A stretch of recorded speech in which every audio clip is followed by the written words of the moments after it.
The way I got into SolidWorks was weird. It all started when I began my freshman year of college in the fall of 2014. In college, I majored in bioengineering. I liked biology in high school and I wanted to be in the engineering field, so I just combined the two. At the time, SolidWorks wasn't in the curriculum. Bioengineering is such a broad field and the most popular topics were tissue engineering and medical devices. Even so, we couldn't start specializing in these topics until junior year at the earliest. So how did I even get into 3D modeling? Well, in the beginning of November 2014, my English professor mentioned the Office of Undergraduate Research, OUR for short. He said that they were always looking for underclassmen to volunteer for research since they would have a few years to contribute to the labs before graduating. I went back to my dorm and looked up my professor's research interest on the college website. I found one that I liked and emailed him that same day. It went something like this.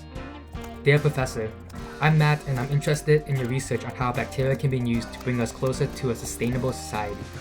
If you need any help, let me know. Sincerely, Matt.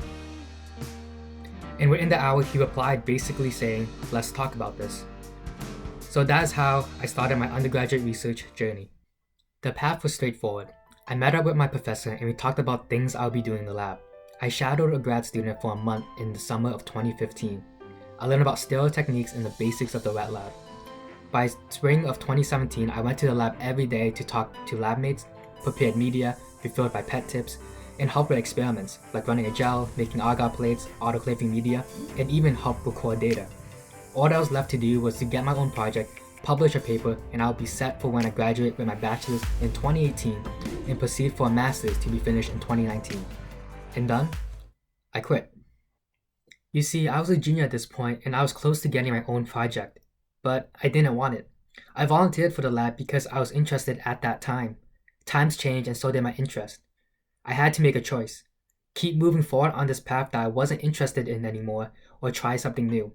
That meant retracing my steps and follow another path that opened up in the fall of 2016, which I hesitated to take. To go on that path, I had to give up most of the experience I cultivated in the past 2 years and start over again from scratch. As I was moving forward, I was questioning if it was a mistake to volunteer in the wet lab in the first place.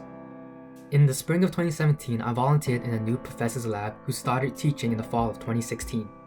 So I packed up my things, said goodbye to the friends I made in the lab, and closed off a chapter of my life on volunteering in the wet lab. I'm just kidding. I still stopped by the lab every week to say hi. The labs were just a staircase away. Little did I know that chapter of my life was still going on and wouldn't be leaving anytime soon. But that's a story for another time. In the middle of the spring 2017 semester, I applied for a grant under my new mentor. With my mentor's help, we made a grant proposal on the importance of studying mice bones in a simulated diabetic environment. The area of study will help analyze why people with diabetes have fragile bones compared to healthier patients. The grant will allow me to stay on campus to do research and receive a stipend to help fund the project. And on May 6, 2017, I received an email from the OUR on their decision. And I didn't get it. I felt disappointed, but there was nothing I could do about it. So I composed a new email to my professor, told her the news, and told her my plan B. I knew her capstone group worked on MATLAB for their project. Capstone is a senior design project that every senior has to do in order to graduate. Because of that, I volunteered to learn coding over the summer to help contribute in her lab. She emailed me back saying that she didn't have another coding project and asked if I was interested in learning SolidWorks instead. From my memory, I could have sworn I used it my freshman year in the lab once, so it shouldn't be a problem to learn. My college provides the SolidWorks educational license for free, so I looked up some SolidWorks materials and decided on David Planchard's SolidWorks Tutorial 2017 book to start with. The book was sent to my house and on May 15, 2017, I started my SolidWorks journey.